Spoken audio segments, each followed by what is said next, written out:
Hey everyone, I'm Eric. This is my wife Julie. We are the Blended Life, and today we're going to be talking about how you can feel more in control when you're out of control in your blended family. Right. It's a big issue that most people at some point feel out of control because there's a lot of moving parts, a lot of moving pieces. We can help with that. We're going to. Awesome. So stay tuned, you guys. Here we go.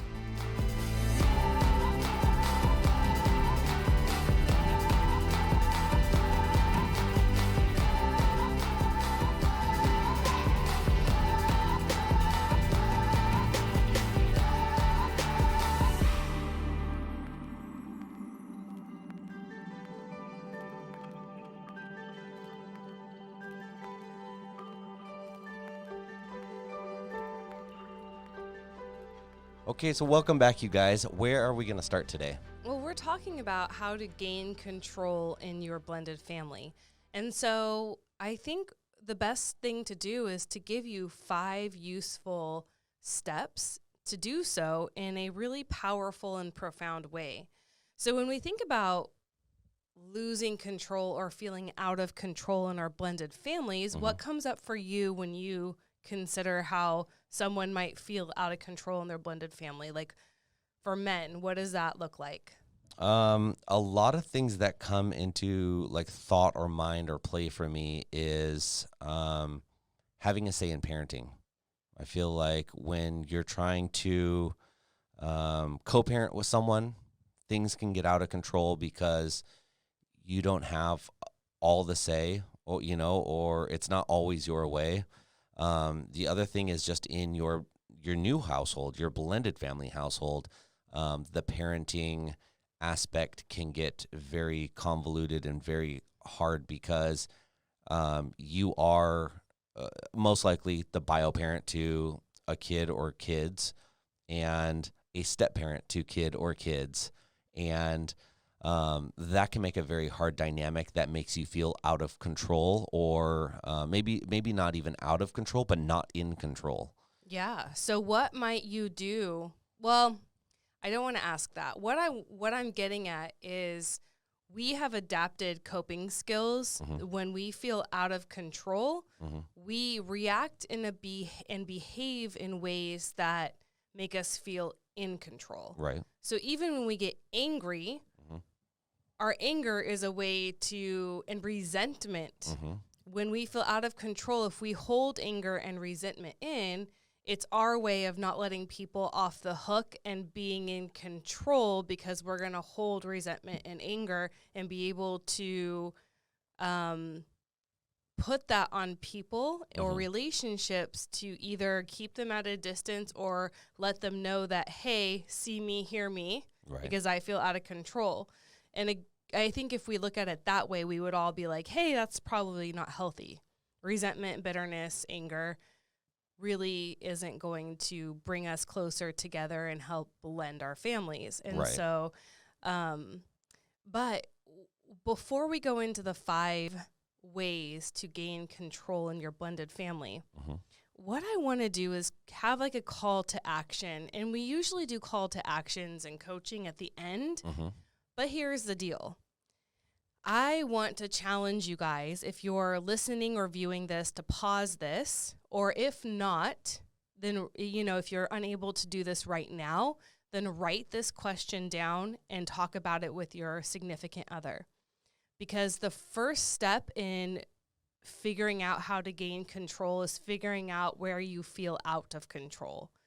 So this is something, a challenge I have for you marrieds, or for those of you who are cohabitating or just doing blended life together, building your families together and joining them, is to sit down and talk with each other, ask each other, hey, hubby, how do you feel out of control in our family? Right. And then write that down, because how your spouse feels or how your significant other feels out of control might be very different than how you are feeling out of control. Right. And chances are, if you're feeling out of control, they're definitely also feeling out of control. It's like a domino effect. Right. And so if you guys can sit down and have an open discussion about how do you feel out of control? And then, list everything. And then either offer up how you feel out of control, or maybe your significant other will ask you in return, well, what's got you feeling this way? Mm-hmm. And you guys list absolutely everything on the paper that you can think of that makes you feel bad. So bring a notebook. Yeah. It seems like that, Right. but when you start writing down, it's not going to be 100 things. I mean, if it is, it is. Well, do you go as deep as writing down like the petty things that are going on, or where do you draw the line, or do you draw a line? I think it is so important to let people have space and time to get it out. Because if we're not getting it out, we're holding it in. Right. And when we hold things in, that's what gives birth to bitterness and resentment. Because even if it's little, how many little things turn into huge things? Because, we're not really fighting about schedules. We're really fighting about the fact that I feel like, I don't know, you missed my birthday. You didn't miss my birthday, but you know what I mean? Or overlooked, or not seen, or it's all those little. Yeah, it's all the little things that add up, and that's where that saying comes: the straw that broke the camel's back. Yeah, it's because all the little things add up. That's right. To something. I mean, if there's something big, then there's something big, and we need to just work on that one thing. But that's usually not what the case is that brings you to something like this. Right. And if we think about feeling out of control, that is such a big thing. It can be very ominous and overwhelming. So the cool thing about you and your significant other being able to sit down and be like, these are specifically the things, then you can chip away at this list little by little. And you can't fix a problem if you don't know what problem you're fixing. Right. And so often with life, we get overwhelmed by a huge goal or a huge problem, and we forget that we can break it down into smaller bits. And when we can break it down, we can tackle it, and we can step by step, little by little, actually begin to fix the problem. And usually what happens is when we start chipping away at the little stuff, the other stuff fixes itself. Mm-hmm. And so it's really important for you as a couple to define what is feeling out of control, what is got you feeling this way in your specific blended family, and be as specific as possible. Does that make sense? Yeah. What are your thoughts on that? This is again, every week communication. I feel like this is a way of taking your communication and stepping it up a notch. This is a way of taking your communication and having a plan with it. And this is just defining the problem. You can't fix something if you don't know what's wrong. Right. So it starts at that communication, Right. but then this is coming up with a plan how to use the communication. Yeah. So it sounds like a wonderful plan. Yeah. And get a notebook. Do you want a bonus? Give me a bonus. So those of you couples who want a gold star in this, once you've defined the problem, right? Once you are able to specifically list what has you feeling out of control in your blended family, whether it's parenting, step-parenting, co-parenting, in your marriage, decisions aren't being made together. I have no say in my stepkids' comings and goings. I feel railroaded by my ex, whatever it is, right? You have this list. Bonus extra credit, needle mover for your life is now I want you to write down, what do you want to be experiencing instead of what you're currently experiencing? So what do you want instead of what don't you want? And this is something I do with my clients when we're coaching. We're so easily able to define what we don't want. Well, I don't want my stepkid to disrespect me. I don't want my ex to steamroll me. I don't want to be ignored. I don't want to be... I don't want my kid or stepkid to feed the dogs. Right, like... Human food. What don't you... We all know, we all are like the negative, right? We know what we don't want. So let's start, because that's not really useful when we're trying to have what we want. You can't fix a problem if you can't define the problem. You can't have what you want if you are focused on what you don't want. Does that make sense? Yeah. Yeah, it's a great starting point because Right. it's at least something that we can figure out. It's, Right. It's not one of those things that's like, well, I don't even know where to start. That's a great starting point that everyone can figure out what it is. And it's actually the hardest question in coaching. Oh, really?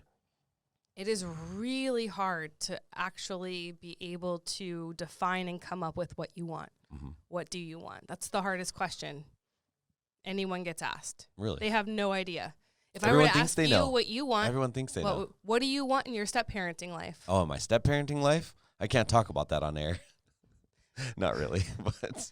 It's no, hard. that's a very hard question. You know what you don't want? You could list 20 things right now you don't want. Right. But what do you want? Yeah. It's really, what do you want in your marriage? I would like world peace in my marriage.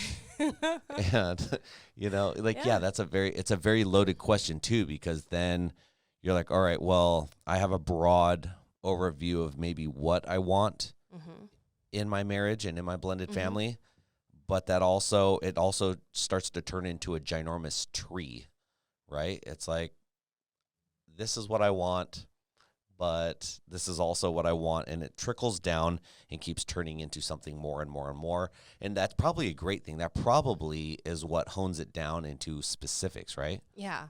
Well, we feel fulfilled when we get what we want, but the problem is if we don't know what we want, we'll never be fulfilled, and a lot of us don't even allow ourselves to go there. Well, I feel like for a lot of reasons. Yeah, and I feel like a lot of us don't know what we want, but we hang on to this idea that we will be fulfilled one day, but it's just going to be an accident. But not intentional. No, not intentional. But here's the thing. Also, people, you hear the comment all the time, like, oh yeah, when I win the lottery. Well, you have to play the lottery in order to win the lottery. So I feel like that can also be used in, this type of situation. Like, if you don't go out and try to figure out what you want and how to be fulfilled, well, it's a lot like not playing the lottery. Yeah. It's never going to happen for you, right? Right. And we do it to ourselves, right? Or we put our fulfillment on everyone else. Like, I'll be happy and fulfilled when this person changes, when this person shows up for me, when this person does that, when my kids do this, when my stepkids do this, when my ex finally gives a shit, whatever. That's a lot of stars to align. That's a lot of stars. You're giving your power away. You're never going to be fulfilled because everyone will disappoint you because no one else is you. Right? And we expect everyone else to be us, but that's not possible. So then you're giving your fulfillment over to an impossibility and wondering why you're unhappy all the time. But that is a little bit deeper coaching, but that's not what we're going to do today. But what I want to give you is another way to look at this. So if you and your spouse are talking about and defining how you feel out of control, and you have your list of what makes you both feel out of control. And remember, when you're having this discussion with your spouse, there's no judgment, okay? We're taking judgment off the table. We're creating a safe, open space to hear each other because we have to fix this. Because living out of control in your blended family is going to be detrimental to everyone in it. So, knowing that, having that in mind, and creating a non-judgmental space, and once you have all the list, ask each other, what do you want to be experiencing instead of feeling out of control? Now, you might think that, well, shit, that's an easy answer. I just want to feel in control. But you might find as you start talking with your spouse, it's not even about control. And maybe that isn't what they want. Maybe they just want to feel loved and accepted. Maybe they just want to feel like they are included and seen and heard. That's what I was about to say, seen and heard. That's usually what the biggest thing is. That I'd say probably the most common thing is just being seen and heard and feeling a part. And that's not only like husband and wife, like that's children too. Kids just want to feel seen and heard and loved, and that's a big part of it. And then after that, trust is built, so. Yeah. So, but it's important to add that piece in. So after you have your list of what makes you feel out of control, it is really important for you to be able to express to each other what do you want to be experiencing instead of this feeling of out of control, Like, what do you want your experience in our blended family to be, specifically to you? And then share that with each other. And so what you're going to see is a list of what makes you feel out of control. And then you're going to have a list of what would make you feel, or what you would like to be experiencing. So you have kind of like a list to overcome and a list of goals. And then it's like, here are the 5 steps that are going to kind of switch and get both into focus and kind of align each other and kind of blast each other out. And, are you ready? I'm ready. Let's do this. So the first step, I think, in how to gain control in your blended family is to let go. Okay. What's that mean? What's that look like? Yeah. So when we talk about letting go, we're holding on so tight to things that were conditioned, our coping mechanisms to keep us safe. We're holding on so tight to things that we're not willing to let go of because we're going to feel even more out of control. So whether we're holding on so tight to expectations and we're holding on so tight to hurt or disappointment or whatever we're holding on so tight that's kept us stuck, because here's the deal, whatever you're holding on tight to isn't working. Whether it is, like I said, expectations, whether it is, what do you think that people hold on tight to that keep them stuck? Because whatever you're doing isn't working. Right. Whatever you're holding on to as coping skills isn't working. Otherwise, you would feel like you had control in your blended family. So the first step of getting to gaining control is actually letting go. And when I think of letting go, right, if I'm holding on so tight, and this is me, and if you can't see me right now, my fists are clenched tight on either side of my face, right? And I'm holding on so tight. And when your fists are clenched, this is just a visual aid, how are you going to receive anything? Or how are you going to grasp onto anything? You can't do anything with clenched fists, but this is how we approach blended family life. We're holding on so tight to past hurts, to expectations. We're holding on so tight to how we've been conditioned to think a family should look. We're holding on so tight to disappointment and defeat and resentment and bitterness and pain that we're not able to hold on. We're not able to latch on to anything else or to receive anything. Well, So, also look at literally, look at the screen. Look at what your image looks like. Look at what you look like right now. Like your fists are up. It looks like I'm going to fight. It looks like you're ready to fight, and that's kind of punch all. You in the face. That's kind of all that good. Those two right? clenched fists are good for now. At that point, are actually fighting, and that's probably what is transpiring in your household. And so this is your stance, right? We're holding on. We're clenched fists. We're ready to fight. We're ready to defend ourselves, and this is the stance we take. Now, watch this. So if I open my fists and my palms are now open, faced up in front of me, I'm ready to embrace, I'm ready to receive, I'm open to possibility, and I'm not so angry and scary and defensive. Like, my defenses are down. I'm open. And that's the first step, is being open and letting go, so that you can give and receive. And you still have a little bit of defense mechanism there. If you need to do a little face slap, at least it's there, but it's not going to hurt as bad. Right.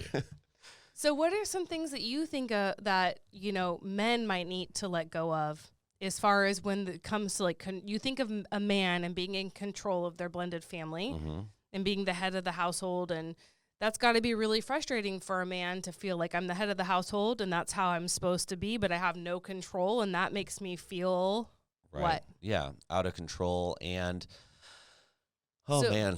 Mm-hmm. What might you need to let go of as a man to actually get what you want, which is to feel more in control?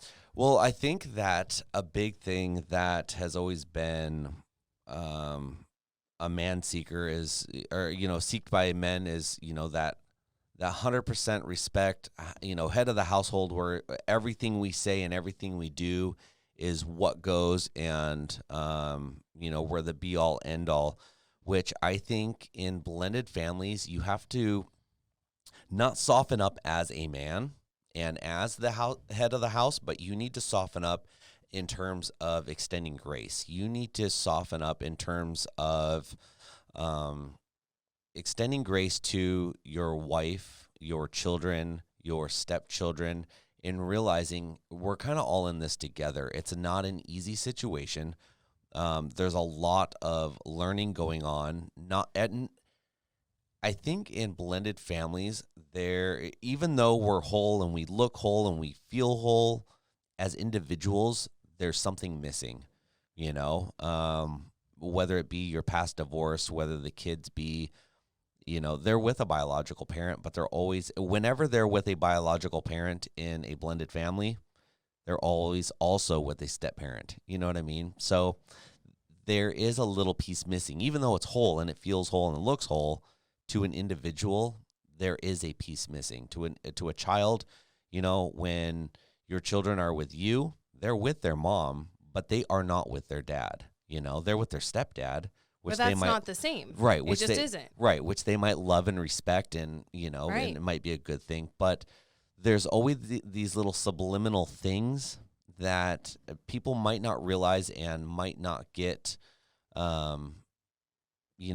It might just not make you feel whole. And so I think as a dad, as a man, as a husband, that we need to learn to extend grace and, work more on being leaders of the family and, just kind of leading by example. So, Yeah. And I love the grace piece, because if you're leading with grace, then you are leading with love and acceptance. And that is really, people want to follow that. Do people really want to follow anger, and people really want to follow distress and stress and anxiety and resentment? No. And so how can you be in control if you're pushing everyone away with your bitterness, anger, and resentment? So if you're feeling out of control and you're not leading with grace, it's kind of that disconnect there. So letting go of everything having to be perfect, letting go of having these unrealistic expectations for your kids that they should be fully present and not miss their other parent when they're with you. Well, one thing that we get quite often, and one thing that we get quite often is, my kids or my stepkids are this way, or my kids or my stepkids are that way, and everyone expects their children to conform to be like their children, and one of the biggest complaints that I think that we hear or that we see and read about is stepchildren. Our stepkids aren't this way. I'm not connecting emotionally with my stepkids. They do this. They run the house. They have free reign, and there's this weird little thing going on where even though we're in control of us and our kids, we're not in control of our stepchildren. We're not in control of our spouse's relationship with our stepchildren, and that creates a big rift in families and blended families. Yeah. And how do you get to a fixing point of something like that? Well, I think can we go? Of course. Let's come back to that. Okay. Because I think we might get there after we finish these 5. Perfect. That's okay. That's one of mine. Yeah. No, it's really, really an important issue that you're right all the time. Right. It's the ex and the stepkids. Yes. It's the ex and the stepkids. Ex and the stepkids are the two biggest, or my partner and. Well, I would say 80% of the time, the stepkids are used as a scapegoat for what's going wrong in your marriage. Yeah. Because you can blame it on the stepkids because you don't want to deal with it with your spouse, but that's a different. Okay. I have a lot to say about that. Okay, we'll cover that on another one. But number 2, so the first one is let go. Okay, what do you need to let go of to draw everyone in? Number 2 is know your audience. And I also wrote down hate the game, not the players. But you have to know your audience. So often we try to control things and we don't even know each other. We don't know we don't, especially in the early stages, we want our blended families just to blend and we move in together and everyone feels like a team and we The all Brady feel, Bunch. yeah. The Brady Bunch. And you have no idea what these kids are dealing with. You have no idea what these kids are enduring when they're not with you. You don't know how they feel about their parents not being together. You have no idea what they want. That's what their boundaries are. That's kind of what my point was, It's like you might look whole and kind of feel whole, but individually there's gaps. Right. Yeah. So do you know the people in your blended family? Do you know your spouse? Especially when you're newly married, no. It takes years. It takes, how long you know your kids because you've been with them since day one, but you haven't been with your stepkids since day one. You haven't been with your spouse through day one of parenting your kids or beforehand. So I mean, maybe you have, but not most likely. yeah. So part of feeling in control, I think, is just knowing your audience, taking the time to know all the players in the game, and not taking your frustrations out. Like blending is so hard and therefore I hate these stepkids or I hate my spouse or I even hate my ex more because this is really hard. But being able to know everyone gives you great information on how to behave, how to show up, what boundaries are safe, what boundaries are not. So often we don't even ask the kids what they want. We don't ask the kids what makes them feel safe. What do they need or not? I feel like if we asked our kids, though, do you think that they could answer that question? Or is there tools that we could give our children to help? Obviously, little kids, probably not. But as our kids get older, you can have conversations about, we don't understand that kids act out because they have a positive intention. So I have a client whose kids act out, and I asked this client, what is the positive intention for your kids acting out? Mm-hmm. And it could just be that they're trying to be protective. Yeah. They don't want to see their parent get hurt again. So they don't feel like it's safe, one, to connect with someone because that someone might leave. Right. Two, I don't want mom to get hurt, so I'm going to act out. And we don't understand. We just get mad at the behavior, but we don't understand what's the bigger picture or what's going on underneath or what's the positive intention maybe for acting out. And so it's important to know people enough to be able to separate behavior from intention and appreciate the intention. That makes people feel real seen, especially with your spouse. But then also maybe give different, like, how can we get this, how can we honor this positive intention and have a better choice in behavior so both win? Yeah. Does that make sense? Absolutely. So I think that a big reason why we're so busy in our blended families, we're so distracted by what's going wrong, we're so distracted by moving in and sharing a house and not enough time in the day. Like co-parenting can be a full-time job when it's not going well and you're dealing with that. Having a new marriage, that's a full-time job, being able to start just sharing a life with someone you've never shared a life with before, never mind the blended family stuff. Then we've got careers. If you're me, you're also in school, and all this. And so getting to know people is just hard. It's not hard. Right. It takes intention and time. And that is something, if you don't know the people in your family, you will always feel out of control because you don't know what's going to work. You don't know how to act. You don't know what boundaries are safe. You just don't know. Well, like you said. Does that make sense? Knowing your audience. That's right. So, and this can all be a positive thing. This doesn't, and it should be. It builds connection. Yeah, the end game is a positive outcome. Like discipline, right? I have 2 kids biologically that are mine. I know what works for one may not work for both. Right? I can discipline my son one way, it won't work with my daughter, and vice versa. But I know them so that I can be successful as a parent because I know my kids that well. Versus if I were to hand them off to somebody who didn't know them and then they're like pulling their hair out because we don't know how to discipline these kids. Right. Does that make sense? This is why it's important. I feel in control as a parent because I feel like I can parent my own children very well because I know them. I know what works. I know what doesn't. Yeah. Does that make sense? Yeah, and I think Okay. a lot of parents might feel out of control in a situation like that because maybe they haven't taken the time to get to know their kids, Yep. um, and not because they don't want to, but because Maybe they don't have custody of them they don't enough. have custody, or That's they're right. working 2 or 3 jobs to try to pay the bills, or I mean, life is just crazy Right. and hectic. So part of that getting to know your kids might be having to sacrifice a little bit and spend more time, spend quality time. I know stuff like movies is considered quality time, but it's not. I find a lot of quality time on road trips, in cars, in vehicles where you're stuck one-on-one. You can't walk away from a situation.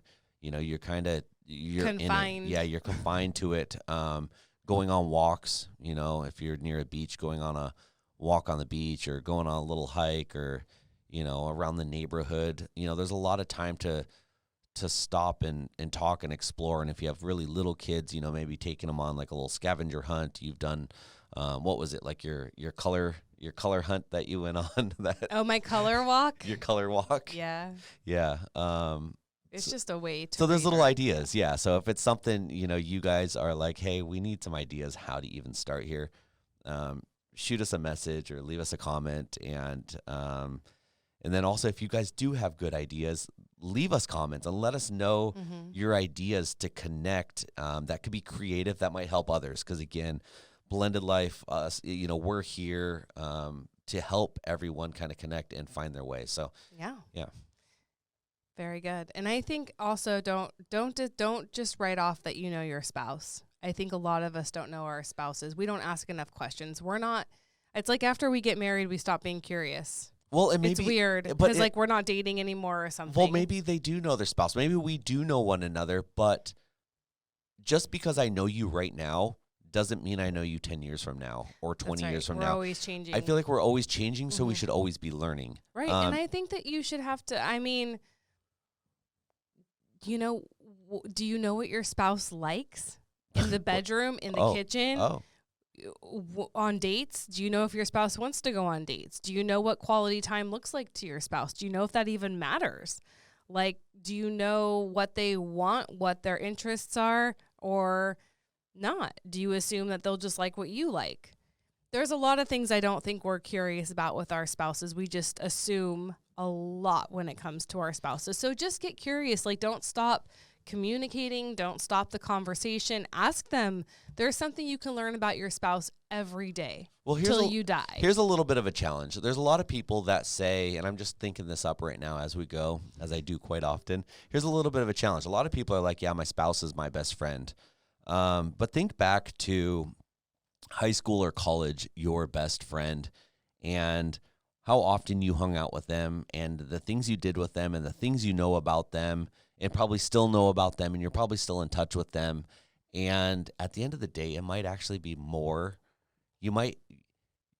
Your old college roommate or best friend or high school best friend, that you grew up with, you might know more about them than you actually know about your spouse, who you're now claiming to be your best friend. So a little bit of a challenge is, if you guys are claiming that your spouse is your best friend, like, prove it. Make sure that you know everything about them. Yeah, right? and I will tell you, I mean, how many times do your spouse do something or not, and you're like, they don't know me at all. They have no idea. Right. Like, I think everyone in marriage thinks this. Right. And you're like, my spouse has no clue. Like, also, how sad is that? Stay curious. Stay engaged with your spouse. Okay, we got to move on. Okay. Number 3, we are going to think outside the box. No pun intended. Oh, wait. We're going to take all the boxes we try to put our kids in, our family in, our marriage in, our co-parenting relationships in, and we're going to absolutely blow all those boxes up. Because here's the deal. You can't fit blended families in a box. You can't fit any relationship in your blended families in a box. And when it comes to problem solving, when it comes to thinking about the way things should go or how they should be, it kind of goes back to the letting go, but it's really like making an effort to come up with new solutions. If what you're doing is not working for you, stop being insane and trying the same thing and expecting different results, right? Change something. You have a partner in your spouse. Work together to think how we can do things differently. How can we show up differently? How can I act differently? How can we bond differently? How can we communicate differently? How can we have fun together differently? How can we make memories differently? And it's just time, I think, to like get outside of our little bubbles and our boxes, our comfort zone, and just thinking like, how can we change things up? Right. And I think that opens up a whole new world. And when things start working, you feel in control, right? When things are harmonious, when things are working, not perfectly, but when you feel like, yeah, this is like going well, you're not feeling out of control at that point. But you need to expand choice, and you have to open up yourself to different possibilities in order for things to work differently if they're not going for you like you want them to go. Does that make sense? Absolutely. All right. Number 4. I think this might be the hardest one. Uh-oh. We didn't want to save that for the last one? No. Okay. I think the last 2 are the hardest ones. Oh, great. I think this one is number 4 is create a partnership with your spouse or your significant other. And it's a 2-parter because one is about creating this partnership. Okay. This equal partnership where every problem in our family, we're working together to solve. I'm not taking it on and solving it on my own. I'm not expecting my spouse to be like a lone soldier. If you're expecting your spouse to be a lone soldier, then I guess why are you married? And so creating a true partnership and realizing that you don't have to face problems in your family alone, issues with your own kids, issues with your stepkids. Now, oftentimes that's not safe. And we do that because we don't have a partner. We have like an opponent. Or our partner's not our safe space. No. You know, if I can't bring up my stepchildren and without it being like, if I can't bring up something that I'm struggling with my stepkids without it if it's always met with like someone's offended or it's like defensive or we're going to fight or I'm going to leave this conversation altogether. Or it gets turned around and the other kids get brought into it or tit for tat. Well, your kids. Right. Well, your kids. And that's not a safe place, and that's not a partnership. Well, it's not constructive. You wouldn't do that in business. If you were in business with a partner, you would not run your business the way we as married couples run our blended families. Right. Your business would implode, and you would be either bankrupt or you would sell out to one partner, and that partner would take over the business, and you would go get another job. Right. And so we run our families so dysfunctionally because we don't have a true partnership in our spouse. So that's step 1. And that's some marital work. That's some relationship work we're not going to be able to get to here. But the second part of that, and this is something that our podcast and this passion project of blended life has been for Eric and I, but you're always working towards a common goal with your partner.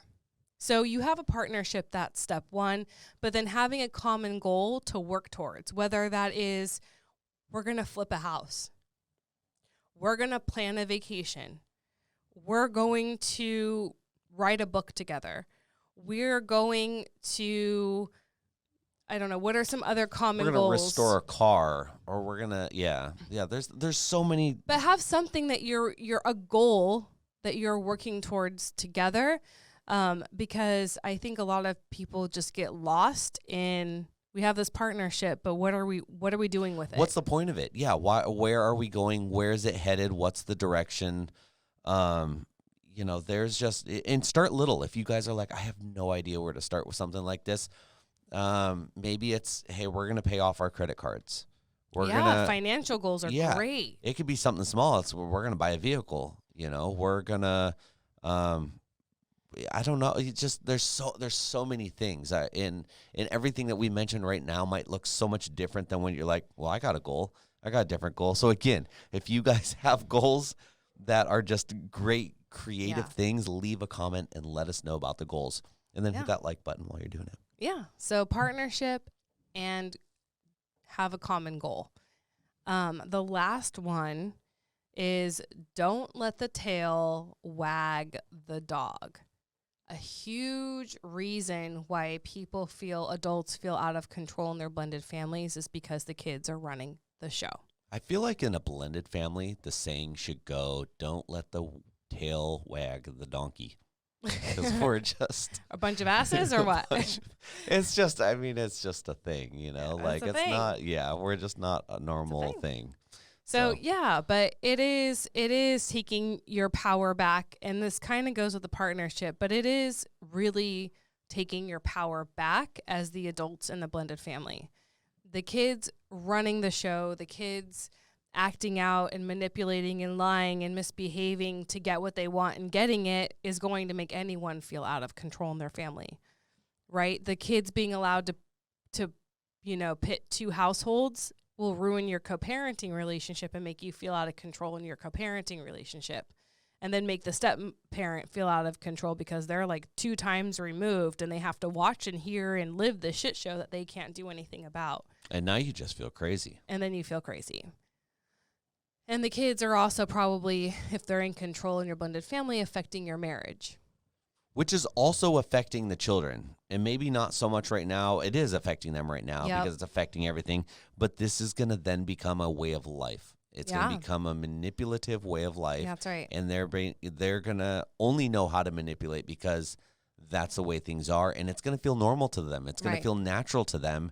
And we don't want kids that manipulate situations because that's normally not the way to get things done. You want someone that can take charge and lead in a situation. So being a leader is different than being a manipulator. If you manipulate, then it's trickery. It's tricking people into getting your way. Mm-hmm. Now, if you can lead and get your way and have a good positive outcome, well, it's gonna probably be best for everyone in the situation. So being able to find the difference between that and lead our children on a different path, I mean, this is something that's going to affect them for years to come. Right. And it might be something you need to let go of is caring so much what your kids think, caring so much. And this sounds it's going to sound harsh, but sometimes what your kids don't know what's best for them. Otherwise, they wouldn't be born with parents. They would just be like born and good luck with life.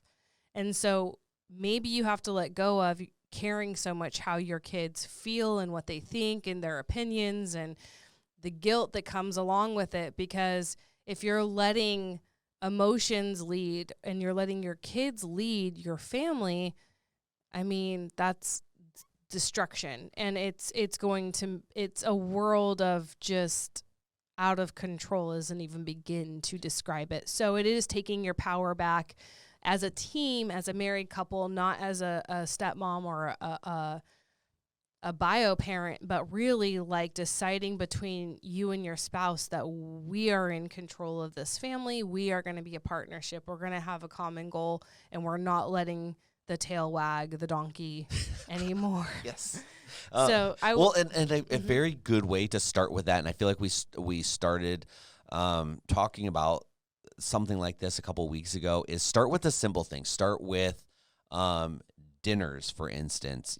Stop asking the kids what they want for dinner. What do you guys, I mean, unless it's a special night or a special occasion. Like their birthday, they can choose. Right. Or like we just... high school graduation night, you pick what you want. Yeah, or there's, we're really just down to it. Circumcision night. Oh my gosh. What are we having? Popcorn for... anyways. No, but, giving the kids the option to always pick what's for dinner. And then wife comes home or husband comes home. And they're like, what's for dinner? And they're like, well, the kids chose Panda Express again. But the, husband or wife is like, well, that's not what, that doesn't sound good to me. Or that's not what we discussed. Or that's not what we discussed, or that's not what we purchased at the store, or that just does not sound like a healthy choice for us tonight. Yeah. So when all of a sudden you start letting the kids make all the decision, well, it takes our household and turns it into Pee-wee's Playhouse. Right. And you can't get ahead in life when the kids are running the house. Or even with sleepovers. Like the kids are deciding what they're going to do. I used to do this as a kid as well. Like I was like, I'm going to stay over here instead of asking. Right. Or my friend and I have already decided, and I didn't check with no parents or, and it's just parents hate to be put on the spot in front of other kids. I got in trouble all the time. I would always put my mom on the spot. Oh, really? I got grounded for pretty significant amount of time. I don't remember, but because I kept being asking her with friends over and then putting her in that weird, uncomfortable position where she felt like she didn't want to be a mean, or maybe it was something she didn't want to discuss a reason why in front of somebody else. This wasn't gonna, I don't know. So I've made this one of those things that if it is not a courtesy thing, and I've tried to get in the habit of this with my kid because he started going down that rabbit hole a little bit, and I've gotten to the point where I've just said no a few times just to not let him manipulate the situation and get his own way. Hey, can I not even can I go to this? Hey, we're going to go do this. No, you're not. We're not doing that today. Or I'm going to go do this. No, you're not. Just to get him out of the habit, thinking he can do whatever he wants to do at this age. When you're 18, you can do whatever you want within reason if you're not in my household, but just playing a little tough love just to let them know, you kind of put your control. Yeah, you kind of put your kids in check just to remind them you don't have full reign, you don't have full control. Well, and this is going to be interesting because I feel like a lot of people are going to say, as they're listening to this episode, they're going to be like, you know what? My kids aren't in control. Here's what I want. Here's a check. If there's disrespect, your kids are in control. Because if you were in control, you would not allow disrespect. And that's kind of a respect thing, right? Your kids coming to you when they know better about spending the night. Like me going to my mom, I didn't respect my mom enough to follow her wishes, or however many times that she had to tell me that she didn't like that I did this to her. It put her in an uncomfortable position. My mom could explain to me all day long. I still did it. There was a lack of disrespect there, and it was argument, the arguing that if you shut it down. And I took the kids out to the water slides yesterday, and we spent some time out there. And you're standing in lines with all these other families, and the dynamics are all so different out there. Mm-hmm. But the things that you saw happen, I saw a little girl get mad and start hitting her dad. And he basically was just it was just the oddest. I wasn't paying a whole attention to the. I'm I would have taken that kid. We would have left and been we'll try this a different time. No. It was like he bowed down and cowered down to her, and it was oh, okay, well, what do we need to do? Type of thing. Tail wagging the donkey. And I didn't listen to the whole conversation, but I was like, whoa, my kid starts hitting me in public, out of public. Again, we're gonna remove him from the situation, and we're gonna have a serious conversation. There's got to be consequences. You can't. But there's kids yelling the F word across the park at another, adult figure. And it's whoa, this kid's younger than my kid. My kid's out there 14 years old. And this kid probably was maybe 11, 12 and yelling the F word across. I'm like, there is no way. So just the respect is such a big part of control. Getting kids to understand where they are in life. Right. And that's a very, very, very hard line right now with the way things are. Social media is, the different platforms of social media, YouTube. I mean, there's so many people that do just crazy, outlandish things for attention that our kids think are funny. I know I would have thought was funny as a child and would have the stuff that I thought, but the bar is getting raised so high for us to play limbo that kids just walk under it now because you're not going to hit your head on anything. You're not going to get scolded. There's zero consequences. Well, that's it. And it's if there's disrespect in your home, if there's lack of consequences in your home, if there's lying, manipulating, all the different things, I will promise you if that's going on as a rule in your children's lives, then you are not in control of that child. That child is most definitely in control of you. And imagine how the step-parent would feel. Like everyone's out of control. This kid's in control, but that's even out of control. And kids don't feel safe when they're out of control. And that's why consequences, structure, and boundaries, kids would never admit to it, but it makes it feel safe. They know the boundaries. They know the consequences. They have structure. They know what limits, and they'll test them for sure. But so it's just a good ecology check in your home to be like, when you're saying, yeah, I'm in control. Are you? Like, and if you aren't, your spouse most definitely feels that they're out of control. Like it is just a good thing to really look at, because I think that we don't like to admit that the tail's wagging the donkey when it actually is the case. So no judgment when you're having this conversation with your spouse and they're maybe on the outside looking in. But this is just awareness. I mean, being aware, like, and let now, it be. Yep. If you're aware of this right now and you're like, this is me, this is our situation, this is our household, yep, this is my spouse, but not me, this is the time to make a change. Like, don't let it go on any further. Be like, whoa, like I am seeing this. I'm envisioned, I'm enlightened. Like, let's figure this out now. It's together. It's not too late. Even if your children are older and they're grown up and they're out of the house, it's not too late to start taking control. Yeah, it's never too late to do the right thing and be a good example and be a leader that you're called to be. So let's go through these 5 steps one last time. Okay. And if you have any questions or anything, let me know. Let Eric know. Leave a comment. Yeah. Whatever. So how to gain control in your blended family. Step 1 is to let go. Step 2 is to know your audience. Step 3 is to think outside the box. Step 4 is to create a partnership and always be working towards a common goal. And step 5 is don't let the tail wag the dog or donkey, whatever your family is. You know what I mean? Don't let the kids rule the roost. Let's go back to number 4 real quick, because I feel like we could talk about this, because we set out a little bit of a what would you call it? A mission. I don't know. I have no idea where you're going. You're going to have to take us number there. No, not this one, but number 4 was partnership. The partnership and the goal to work towards. Goal. And what do you call those things? Vacations. I don't even know what they're called anymore, because we never go on them by ourselves. I know. When's the last time we were on a vacation? Yeah, our honeymoon. Which was how many years ago? Like 16, I think. It was only 3. Oh, okay. But that's a really long time feels not like to a long time. spend any good quality time together. Right. Really. So, okay, well, we put out there last week, and if you guys want to join in September, we're going to have a fishbowl type deal, and we're going to draw. It probably won't be a fishbowl. We don't have a fishbowl. Oh. Well, it's going to be some kind of container. Right. If you guys, we're interested in your opinion on where's the best place in the United States to vacation. Where's one of your places in the U.S. where is beautiful, or a good place to be husband and wife and get away. Yeah, we're taking suggestions, and then what's going to happen in September? You're going to write in your favorite place. Do it now, though. Start sending them in now. We want to hear about them now. We have a few. Would you like to know what we have we have so far? Yeah. We have Maui. Okay. Yes, please. Yes. San Diego. Santiago. So fun. Nashville. I love Nashville. I've never been to Nashville. Nashville's a cool place. And Alaska.